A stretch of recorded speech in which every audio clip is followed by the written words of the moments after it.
Hello दोस्तों, कैसे हैं आप लोग। दोस्तों आज बात करेंगे हिस्ट्री के कुछ महत्वपूर्ण क्वेश्चंस के बारे में जो आपके इंटर एग्ज़ाम 2023 में पूछे जाने की संभावना 100% है।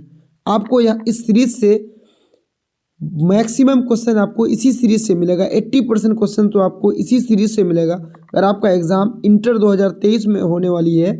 और ये हिस्ट्री के क्वेश्चंस को हमने गेस किया है, तो आप इन क्वेश्चंस को अच्छे से पढ़ लीजिए क्योंकि आपके एग्ज़ाम के लिए बहुत महत्वपूर्ण क्वेश्चंस को हम करा रहे हैं, सीरीज चला रहे हैं उसका। अगर आप चैनल में नए हैं तो लाइक और सब्सक्राइब करें और दोस्तों के साथ शेयर जरूर करें।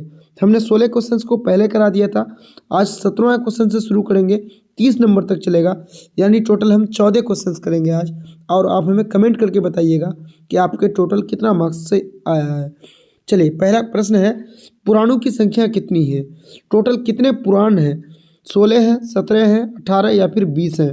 तो आप सही आंसर कौन हो जाएगा दोस्तों, टोटल 18 पुराण है, जो ऑप्शन सी बिल्कुल सही हो जाएगा। चलेंगे हम दूसरे प्रश्न की ओर। देखिए, आपके हिस्ट्री में स्पष्ट दिया हुआ है इस चीज़ के बारे में कि हीनयान और महायान का संबंध किस धर्म से है। हीनयान और महायान दो जो है गुट था, ये इस गुट का संबंध जो है किस धर्म से था, बौद्ध धर्म, जैन धर्म, शैव धर्म या फिर इस्लाम धर्म। तो इसका सही आंसर कौन हो जाएगा, इसका संबंध बौद्ध धर्म से था। आप इस चीज़ को अच्छे से पढ़ लीजिए क्योंकि यहाँ से और भी कई ऑब्जेक्टिव के प्रश्न बन सकता है। अगर हमने उसको यहाँ पर डिफाइन किया तो वीडियो लंबा हो जाएगा, जिससे दोस्तों आपको प्रॉब्लम आ जाएगी। तो आप इसको अच्छे से पढ़ लीजिए। अगर हमसे पढ़ना है तो आप हमें कमेंट कर दीजिए, बहुत अच्छे से हम इसको पढ़ा देंगे। चलेंगे हम आगे 19वें प्रश्न की ओर जो आपके सामने है। आप लोग इसका फटाफट से आंसर कर सकते हैं कमेंट करके कि प्रथम बौद्ध संगीति किस शासक के काल में हुई थी। जो प्रथम बौद्ध संगीति हुई थी वो किस शासक के काल में हुई थी, उस समय कौन से शासक का शासन था, अजातशत्रु, कालाशोक, अशोक या फिर कनिष्क। तो ऑप्शन कौन सही हो जाएगा इसका, ऑप्शन एक सही हो जाएगा, अजातशत्रु, यानी अजातशत्रु के समय प्रथम बौद्ध संगीति हुई थी। ऑप्शन एक बिल्कुल सही है। चलेंगे हम 20वें प्रश्न। 20वां प्रश्न आपके सामने है स्क्रीन पर कि नाथु मुनि का संबंध किससे है, जैन धर्म, बौद्ध धर्म, शैव धर्म या फिर वैष्णव धर्म। तो आप लोग फटाफट से इसका आंसर कीजिए। इसका सही आंसर हो जाएगा जैन धर्म, यानी नाथु मुनि का संबंध जैन धर्म से है। जैन धर्म से है। चलेंगे हम 21वें प्रश्न की ओर जो आपके सामने है, तंबाकू का सेवन सर्वप्रथम किस मुगल सम्राट ने किया था। मोस्ट इंपॉर्टेंट क्वेश्चन है, वीवीआई क्वेश्चन है आपकी एग्जाम के दृष्टिकोण से। तो अकबर ने किया था, बाबर ने किया था, शाहजहां ने किया था या फिर जहांगीर ने किया था। तो ऑप्शन एक बिल्कुल सही हो जाएगा कि किसने शुरू किया था तंबाकू का सेवन, तो अकबर सम्राट ने किया था। तो चलेंगे हम 22वें प्रश्न की ओर। दोस्तों 22वां प्रश्न आपके सामने स्क्रीन में है कि आईने अकबरी को कितने भागों में विभक्त किया गया था। मोस्ट इंपोर्टेंट क्वेश्चन है, 2 भागों में, 3 भागों में, 4 भागों में या फिर 5 भागों में। आपको आंसर फटाफट से करना है। ऑप्शन डी इसका जो है बिल्कुल सही हो जाएगा कि 5 भागों में आईने अकबरी को विभाजित किया गया था। चलेंगे हम 23वें प्रश्न की ओर। अकबरनामा के अनुवादक कौन थे। अकबरनामा जो किताब था उनको किसने अनुवाद किया था, बेवरीज ने किया था, जैरेट ने किया था, ब्लैकमैन ने किया था या फिर इनमें से कोई नहीं। तो दोस्तों इसका सही आंसर कौन हो जाएगा, फटाफट से आप लोग कमेंट कीजिए। इसका जो सही आंसर हो जाएगा वो हो जाएगा बेवरीज। बेवरीज नामक व्यक्ति ने जो है अकबरनामा का अनुवादक किया था। ऑप्शन एक बिल्कुल सही हो जाएगा। चलेंगे हम 24वें प्रश्न की ओर। फतेहपुर सीकरी को किसने राजधानी बनाया था, आपके सामने क्वेश्चन है। चलिए, बाबर ने बनाया था, अकबर ने बनाया था, शाहजहां ने बनाया था या फिर जहांगीर ने बनाया था। आपको कमेंट करके आंसर बताना है। ये जो है मुगल सम्राट के समय किस राजा ने या किस सम्राट ने फतेहपुर सीकरी को अपनी राजधानी बनाया था। तो अकबर जो है इसको फतेहपुर सीकरी को अपनी राजधानी बनाया था। ऑप्शन 2 बिल्कुल सही हो जाएगा। चलेंगे हम आज के 25वें प्रश्न की ओर। चलिए दोस्तों, बिल्कुल आसान सा प्रश्न है कि अकबर ने दीन इलाही कब शुरू किया। दीन इलाही को अकबर ने कब शुरू किया था। जो है 1562 को, 1564 को या फिर 1579 को, या इनमें से कोई नहीं। चलिए आप लोग कमेंट कीजिए फटाफट से कौन सा आंसर हो जाएगा।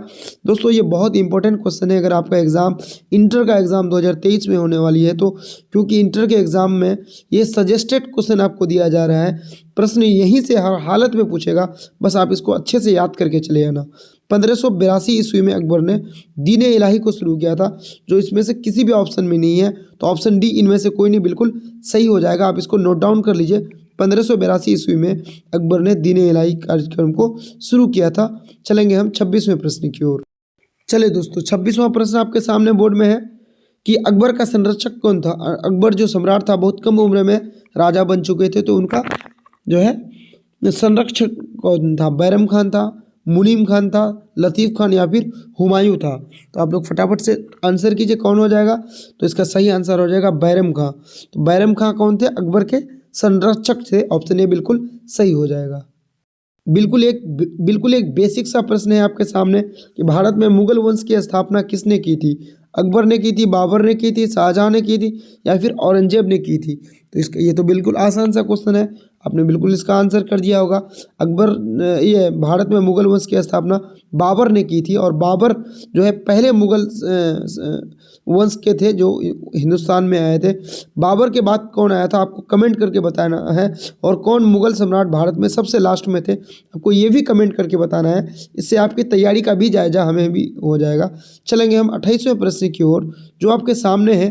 ताजमहल किस नदी के किनारे स्थित है। बिल्कुल आसान सा प्रश्न है। गंगा नदी के किनारे है, यमुना नदी के किनारे है, गोमती नदी के किनारे है या फिर सोन नदी के किनारे है। तो इसका सही आंसर कौन हो जाएगा दोस्तों, यमुना नदी के किनारे, यानी ऑप्शन बी बिल्कुल सही हो जाएगा। चलेंगे हम 29वें प्रश्न की ओर, जो आपके सामने बोर्ड में है कि गोपुरम का संबंध है, यानी गोपुरम जो है उसका संबंध किससे है। 4 ऑप्शन आपके सामने है। पहला है आपके सामने व्यापार से, गाय से, मंदिर से या फिर नगर से। तो कौन ऑप्शन सही हो जाएगा, ऑप्शन सी सही हो जाएगा, यानी गोपुरम का संबंध भारत में मंदिर से है, जो ऑप्शन सी में है। चलेंगे हम आज के लास्ट प्रश्न की ओर, जो आपके सामने है कि रूस में भारत विद्या का जनक किसे कहा जाता है। रूस देश में भारत विद्या का जनक इनमें से किसे कहा जाता है। निकोली कोंटी, जे.एस. लिवदेव, कार्ल मार्क्स या फिर इनमें से कोई नहीं। तो रूस में भारत विद्या का जनक जे.एस. लिवदेव को कहा जाता है। ऑप्शन बी बिल्कुल सही हो जाएगा। दोस्तों अगर आपका एग्ज़ाम इंटर का एग्ज़ाम का कैंडिडेट है, आप इंटर का एग्ज़ाम देने वाले हैं और आपका हिस्ट्री एक सब्जेक्ट है, तो आप हमारे साथ बने रहें।